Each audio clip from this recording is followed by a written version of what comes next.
New York میں پاکستان دی parade انتظامیہ کے خلاف فورتھ پلر نامی تنظیم کا بلایا گیا اجلاس بدنظمی کا شکار ہو گیا۔ اجلاس کے شرکاء باہمی اختلافات پر آپس میں ہی الجھ پڑے۔ نیو یارک میں پاکستان ڈے پریڈ کے خلاف بلائے گئے اجلاس میں بدنظمی شرکاء کے ایک دوسرے سے خیالات میں اختلافات کی بنا پر ہوئی، جس کے بعد شرکاء ایک دوسرے پر چیخنے لگے۔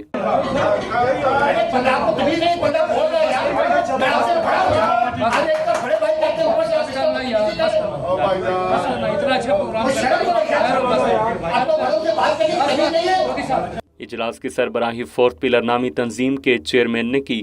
انہوں نے نیو یارک کے شہر میں ہونے والا پاکستان کا یوم جشن آزادی پروگرام پاکستان ڈے پریڈ کی انتظامیہ کو شدید تنقید کا نشانہ بناتے ہوئے کہا کہ انتظامیہ کی جانب سے بلائے جانے والے پاکستانی گلوکار عاطف اسلم نے اسٹیج پر بھارتی فلموں کے گائے ہوئے گانے گائے، جو ناقابل قبول ہے۔ کمیونٹی کو پریڈ انتظامیہ کو تبدیل کرنا چاہیے۔ اجلاس میں موجود بروکلن کے رہائشی اسلم نے کہا کہ جو لوگ اجلاس میں آج انتظامیہ کو تنقید کا نشانہ بنا رہے ہیں، میں نے انہیں پاکستان ڈے پریڈ میں خود دیکھا ہے کہ وہ فنکاروں کے ساتھ سیلفیاں بنا رہے تھے اور ہاتھ ہلا کر جھولتے ہوئے نظر آ رہے تھے، جس پر اجلاس کے شرکاء نے اسلم کے لیے تالیاں بجائیں، جبکہ بعض کے چہروں کے رنگ اڑ گئے۔ اس موقع پر پاکستانی صحافی معاوض صدیقی نے کہا کہ صحافی کی ذمہ داری کسی بھی واقعے کی غیر جانبدارانہ رپورٹنگ ہے۔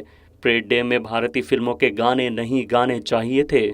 عاطف اسلم آیا ہے، یہ ایک ینگ بچہ ہے اور کیونکہ یہ ینگ آرٹسٹ ہے اور میں بھی ایک کھلاڑی تھی۔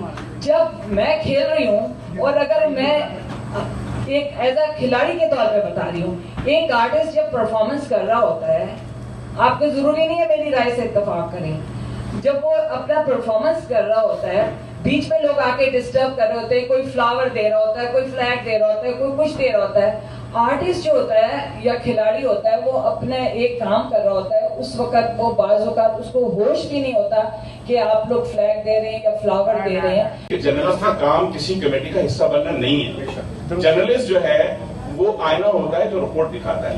وہاں سے بچیاں آئیں، انہوں نے فرمائشیں کی اور سب فرمائش کر کے سنت نکالی، ایسا کوئی نہیں ہے۔ اور انڈین گانا نہیں گانا چاہیے تھا، پریڈ کمیٹی کی غلطی ہے۔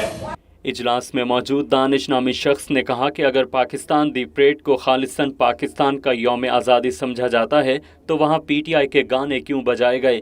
یہ پاکستان کا جشن آزادی تھا، کوئی سیاسی جلسہ نہیں۔ اس موقع پر خواتین نے بھی پاکستان پریڈ منعقد کروانے والے افراد کی تعریف و توصیف کی۔